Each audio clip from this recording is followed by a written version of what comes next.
There is a moment in every person's life when everything they thought they knew about strength gets rewritten.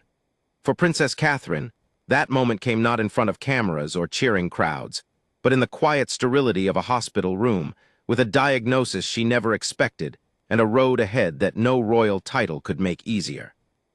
The world first knew something was wrong in January 2024. Kensington Palace issued a statement that felt unusual in its careful, measured language. Catherine, Princess of Wales, had been admitted to the London clinic on January 16th for what the palace described as a planned abdominal surgery. The surgery, they said, was successful. She was expected to remain in hospital for 10 to 14 days.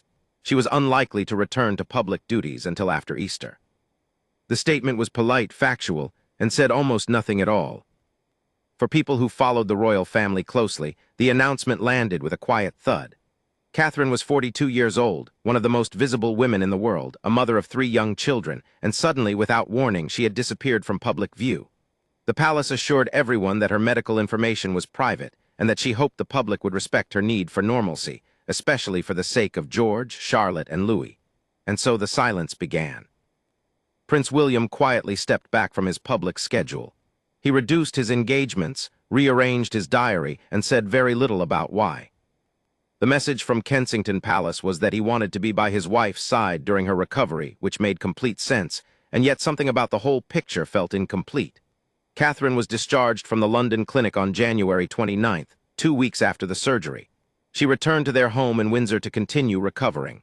The palace said she was making good progress, and still, the world heard nothing from her directly. Weeks passed, the speculation grew. Social media became a churning machine of rumors, conspiracy theories, and genuine concern. Where was Catherine? Why hadn't she been seen? Why was the palace so quiet?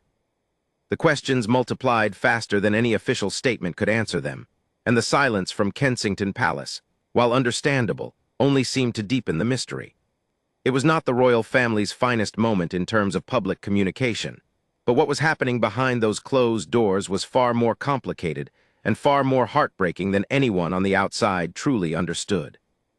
Because the surgery had not been expected to find cancer, that was the part the world did not yet know.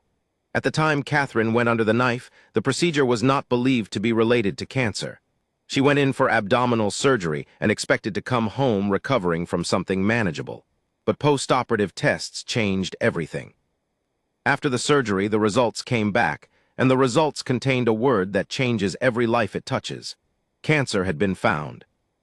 Catherine began a course of preventative chemotherapy in late February 2024. She did it quietly, at home, out of public view, while the internet debated her whereabouts, and while her husband carried the weight of knowing what their family was truly facing. William went to engagements alone.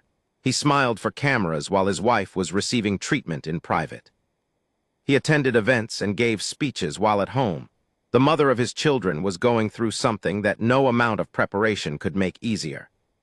The gap between his public face and his private reality during those weeks must have been vast and exhausting in ways that most people will never fully appreciate. Then came March 22, 2024. Catherine posted a video. It was filmed in a garden, soft light falling around her, and she looked directly into the camera and told the world the truth. She had cancer. She was undergoing preventative chemotherapy. She had needed time to recover from the surgery before she could begin treatment, and she had needed time to explain the situation to George, Charlotte, and Louis in a way that was appropriate for their ages, and that reassured them that she was going to be okay. She said that having William by her side had been a great source of comfort.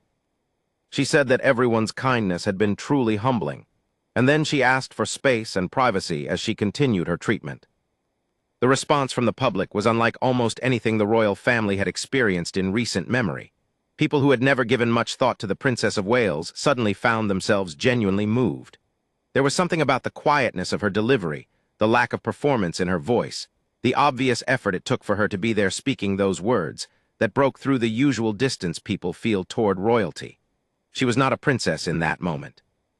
She was a woman, a wife, a mother, sitting in a garden and telling the truth about something frightening, and the world listened. But while the world processed Catherine's announcement, it was William who became the silent center of a story that was slowly becoming impossible to ignore. He was simultaneously caring for a wife going through chemotherapy. protecting 3 young children from the glare of intense media scrutiny, taking on extra royal responsibilities, as his father King Charles III had also been diagnosed with cancer in early 2024, and trying to hold himself together publicly while privately navigating what can only be described as one of the most difficult periods any family can face. 2 cancer diagnoses in the immediate family, the heir and the future queen, simultaneously. The weight of that is almost incomprehensible. William carried it largely without words. He kept going, he showed up. He attended the Earthshot Prize Awards in South Africa in November 2024, and it was there, speaking to reporters after the ceremony, that something broke through the surface of his careful composure. He admitted that 2024 had probably been the hardest year of his life. He said it had been dreadful. He called it brutal. For a future king, a man trained from birth to maintain a certain reserve in public, those words were extraordinary.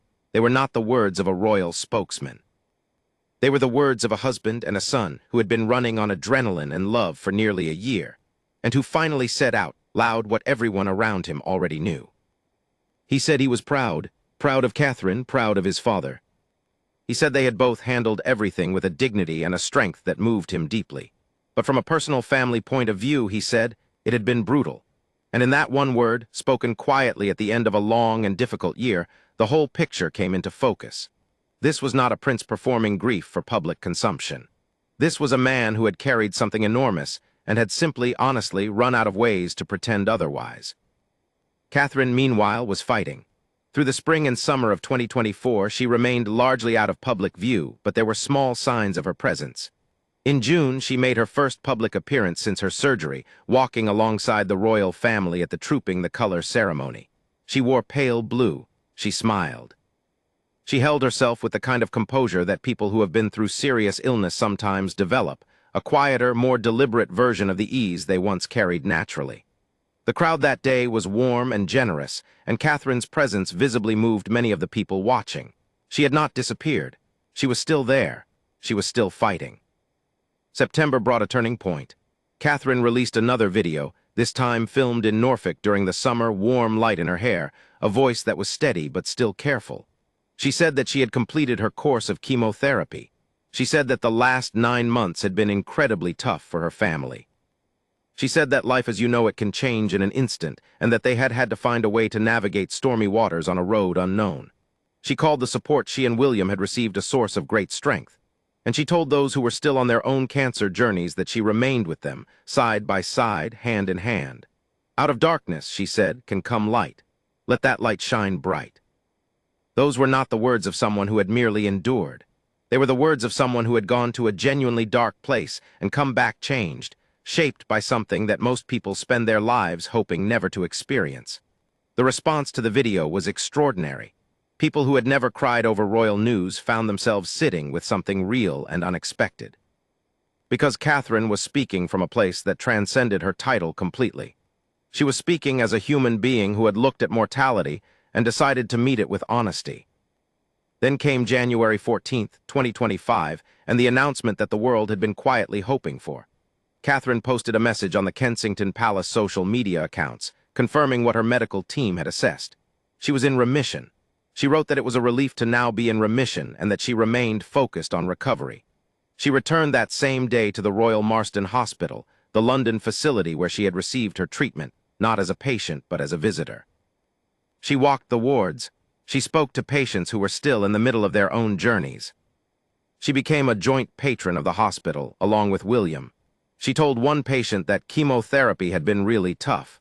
She mentioned the port she had been fitted with for treatment, and said with a gentle kind of humor that she had gotten so attached to it. There was something profoundly significant about that visit. Catherine did not simply announce her remission and then step back. She went to the place where she had been treated and she sat with people who were still there in the middle of the hardest part. She understood what it felt like. She did not need to perform empathy. She had lived it. And the patients she spoke with and the staff who had cared for her seemed to feel that in a way that no carefully worded palace statement could replicate. William, on hearing of her remission, was visibly lighter. The months that followed saw a gradual return to something that resembled normal life for the family. Catherine began attending more public engagements, carefully, deliberately, at a pace that her medical team approved and that her body could sustain. She described her recovery as a roller coaster, not a smooth plane as she might have expected, but a series of hard days and better days, all of them requiring a kind of courage that does not look like bravery from the outside, but is nonetheless real and constant. In May 2026, William gave an interview that stopped people in their tracks. Speaking live on the Heart Breakfast radio show from the Isles of Scilly, he talked about Catherine with a plainness and a warmth that cut through every layer of royal formality. He said she was an amazing mum and an amazing wife, and that literally their family could not cope without her. He said she had been absolutely stunning. He said she was brilliant. He talked about her recent official trip to Reggio Emilia in Italy, her first overseas engagement since completing treatment, and he said she had come back buzzing. He talked about her preparation for the trip, how most evenings he was trying to get past the stack of paperwork she had laid out to read, how she was a proper professional on early childhood development, how she threw herself into every piece of research with the same focus she brought to everything. He said he was very, very proud of her. And there it was, not in a prepared statement, not in a carefully edited royal release, but in a live radio interview with a husband who had spent 2 of the hardest years of his life watching the person he loved most go through something terrifying, and who was now watching her come back, stronger and quieter and more purposeful than before. He could not hide how he felt. He did not try to. The story of Catherine's illness and recovery is not simply a royal story. It is a story about what happens when the world looks at a woman and expects performance, and she gives them truth instead. It is a story about a husband who did not look away when it became difficult, who carried more than anyone could see, who showed up every single day for years without fanfare or credit, and who then stood in front of a microphone and told the honest truth about how much his family needed the woman they almost lost. It is a story about children who were told something frightening in words they could understand, and who watched their parents navigate it with a steadiness that will shape them for the rest of their lives. Catherine, Princess of Wales, did not choose to become a symbol of anything. She went into hospital for surgery, received a diagnosis she did not expect, and decided to face it with as much honesty as she could manage while still protecting the people she loved most. She came back not as a triumphant princess, but as a woman who had been through something and was still going through it, still adjusting, still finding her new normal, still on the roller coaster she described with such quiet precision. But she came back.